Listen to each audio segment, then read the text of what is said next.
How to sign up for NFL Sunday Ticket Student Plan. Let's get started. To qualify, you must be 18 or older, enrolled at an accredited college or university, and physically located in the US. You can be attending a school outside the US, but you must be in the US when you purchase. So what you want to do is head over to this website or go to YouTube NFL channel. Click Get NFL Sunday Ticket. You're gonna get two plans. You can see that. YouTube TV plus NFL Sunday Ticket or just the NFL Sunday Ticket. Select the option of your choice.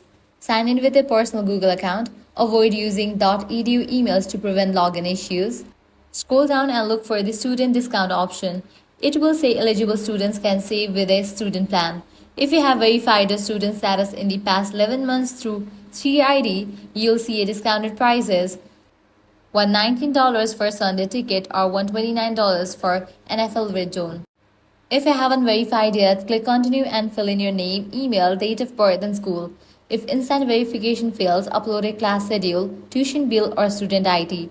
Approvals take about 20 minutes for US schools, up to 48 hours for others. Once approved, use the link sent to your email to return to YouTube and complete your purchase.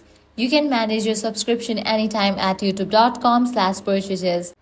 And that's how to get NFL Sunday ticket for just $199 as a student. If this guide helped, do not forget to like, share and subscribe.